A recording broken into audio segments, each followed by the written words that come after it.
Hi, John. How are you today? Hi, Elliot. Good. A lot going on this week, both internationally and domestically.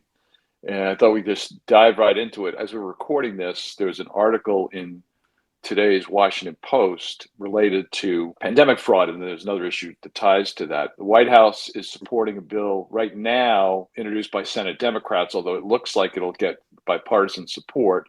And that's a bill that would increase spending to $1.3 billion to deal with pandemic fraud. So there's a series of things in there that are supposed to improve oversight of identity theft, give various agencies more support for the work that they're doing in terms of upgrading computer systems and other things like that. I think it generally has broader support, but we'll see. So this was introduced by Senator Dick Durbin and Gary Peters from Homeland Security and Judiciary. So we'll see what happens. That led me into another thing that I just saw today, and that's an introduction by DOJ of their 2024 report on enforcement of COVID fraud. So it's up on the DOJ's website. Just a couple quick highlights. They talk about the work that they've charged more than 3,500 defendants. There's been 1.4 billion in seizures to recover stolen CARES Act funds, 400 civil settlements and judgments, and then there's some specific programs that they reference in there. There's a National Unemployment Insurance Fraud Task Force, a Pandemic Analytics Center of Excellence, and then just a couple of the things that they are still advocating, and that's extending the statute of limitations for COVID fraud and extending statutory authorization for Pandemic Response Accountability Committee. That's 20 federal inspectors that will oversee relief spending. So again, those frauds continue to harm the economy, and obviously something that the federal government is being pretty active on. And then, like I said, an introduction of legislation, and we'll see where that goes. We saw last week or the week before, IRS put out a report on their efforts to chase down COVID fraud as well. So this is clearly a huge problem, as we all know. And our law enforcement partners are very active in the space looking for ways to recover the money that was fraudulently taken so that the bad actors are dealt with appropriately. And so sticking with that, and since Congress obviously back in after a couple of weeks off, hearings yesterday, we're recording this middle of the week, but hearings yesterday on the Senate side, one dealing with illicit finance, one dealing with an update on the Corporate Transparency Act. Just a quick highlight of the testimony from the Treasury Department yesterday. I think it's important, again, to read the testimony and read the statements for the committee memorandum and all of that. This is a hearing that was in Senate banking dealing with illicit finance issues. And what I thought was interesting, the Treasury is pretty strong in their views that cryptocurrency is being utilized by the Islamic Revolutionary Guard. They're transferring that to Hamas and the Palestinian Islamic Jihad. They've seen that as well. They've seen Hamas use virtual currency to solicit small dollar donations. And so there's a whole series of things in there that are referenced in the testimony. Treasury offers three recommendations, and I'll just mention one of them, and that's their middle reform. That's modernizing and closing gaps in existing authorities by making sure it includes coverage of virtual asset service providers and cryptocurrency exchanges, because they both obviously didn't exist when the Bank Secrecy Act was created, as we all know. So there's a bunch of other things in there too, issues of offshore cryptocurrency platforms, that sort of thing. So definitely a focus of the Treasury Department, and obviously it's been a focus of Congress for a bit. And then we also mentioned the hearing on the Corporate Transparency Act update there. Anything that jumped out at you from that hearing? No, not so much. I do want to circle back, though, to the Treasury testimony at Senate banking and remind everybody that our March webinar was on illicit finance and virtual currency, and the full recording is posted to the website. And if you're interested in this space, in addition to reading the testimony and the committee reports, I would say it would be an hour well spent. Our panel of experts really provided a great amount of insight to those of us who are not living and breathing that every day. So I would urge you to do that. Right. On the corporate transparency, just several witnesses. One of them represented the fact coalition, and we've talked about them before. They obviously strong proponents of CTA, and in their testimony, they mentioned that the implementation has started, but more needs to be done. And this hearing, by the way, was the Senate Caucus on International Narcotics Control, so it's a sort of a hybrid committee. And the hearing is about opaque shell companies, which the subtext is a risk to national security, public health, and the rule of law. So again, Congress is back. So they're trying to cover a lot of things. And I think our area, AML related, will see more coverage going forward. One of the continuing challenges in that space is the U.S.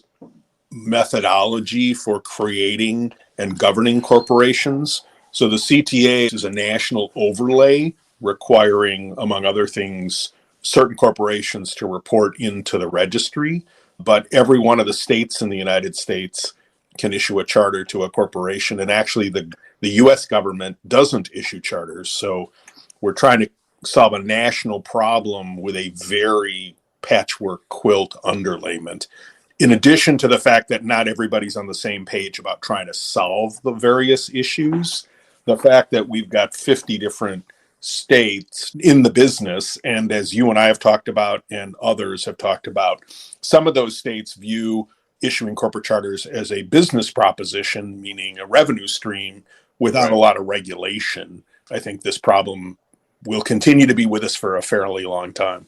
Sticking with Treasury-related items, also this week, Treasury renewed their MOU on cybersecurity with Ukraine.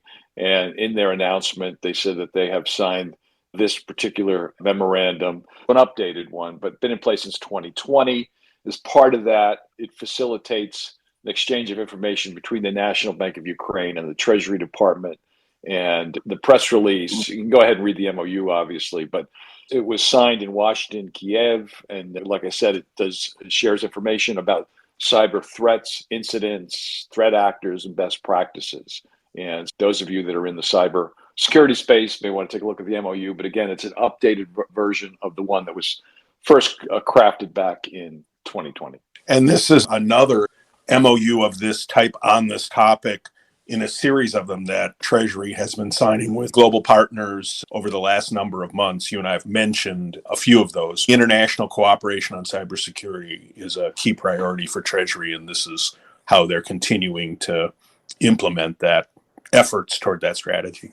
Do you want to mention the recent article that you highlighted from SIPA on sanctions with Russia? Yes, the Center for European Policy Analysis posted an article on their website recently, and I'll read the tagline. Since the beginning of Russian aggression against Ukraine, many have argued that sanctions are having close to no effect on Russia's capacity to wage war.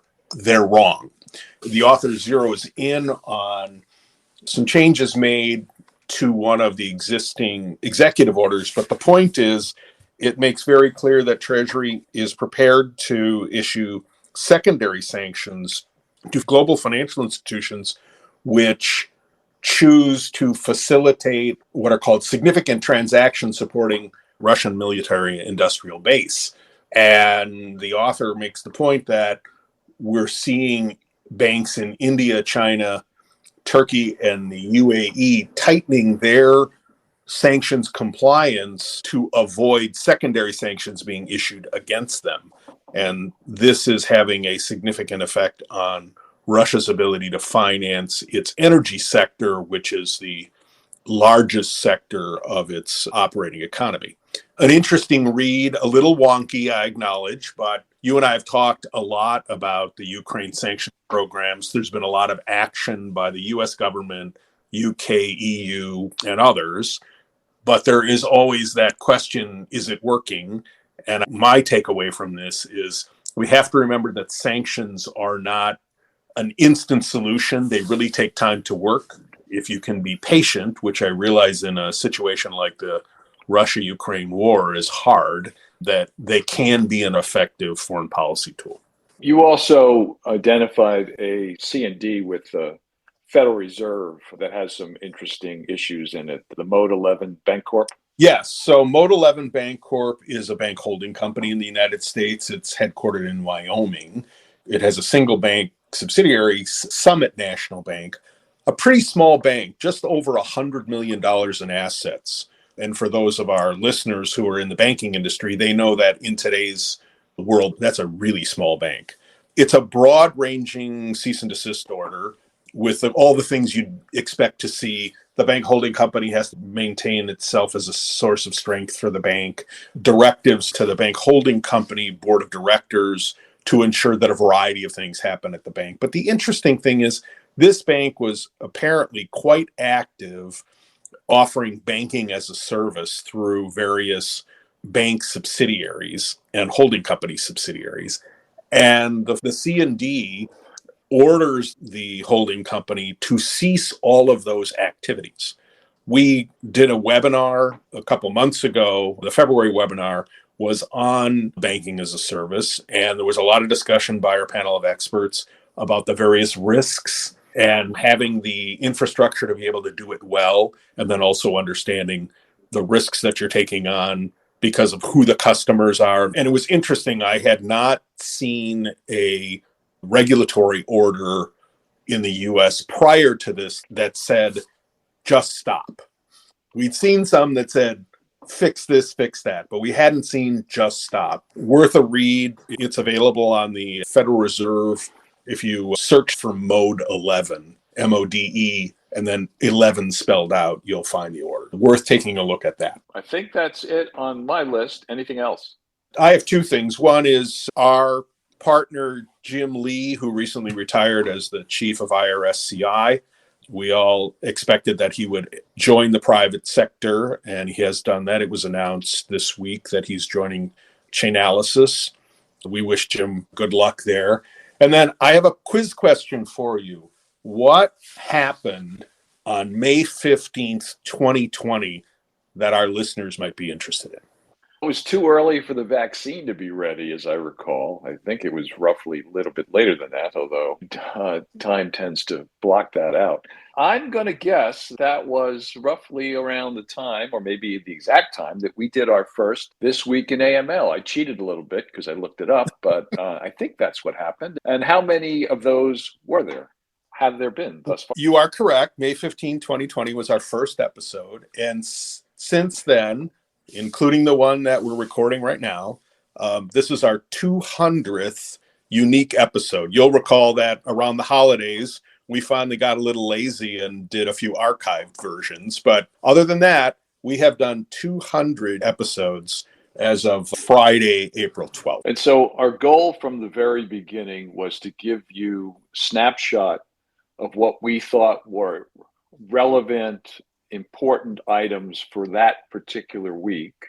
Obviously, sometimes a lot more goes on. So we try to identify a few that maybe you're aware of through other publications and media, or maybe not, but then it gives you hopefully a reason to dive into these particular issues, depending on whether you're an investigator, a compliance officer, an advisor, an attorney, what have you. We've tried to do that. Hopefully we've been successful. Couldn't really do it without the strong support and work of the Right Source staff. They do a great job of taking our conversations and getting them up, posting them, and making sure they're on various platforms for you to access. And so we really appreciate their work there.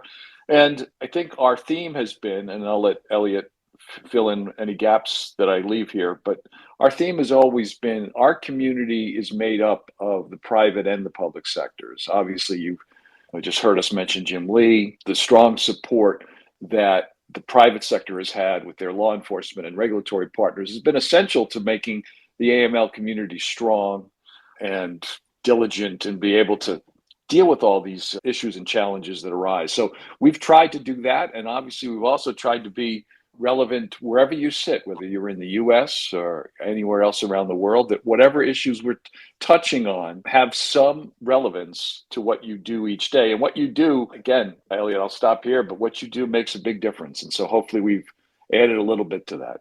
I echo everything you said. And as we've said before, if there's something you want to hear about, whether it's on This Week in AML or our AML Conversations series or our webinar series, we'd love to hear from you. We're trying to be sure that we're getting information and viewpoints to you that are helpful. John, I want to thank you. When this started out, I know that we were figuring out what to do, but I've enjoyed doing all these episodes with you. I look forward to doing many more. This is by no means an announcement that we got to 200 and we're done. We plan to continue to do this and look for ways to continue to make it better and more relevant. Thanks for the 200 episodes, and I look forward to a bunch more.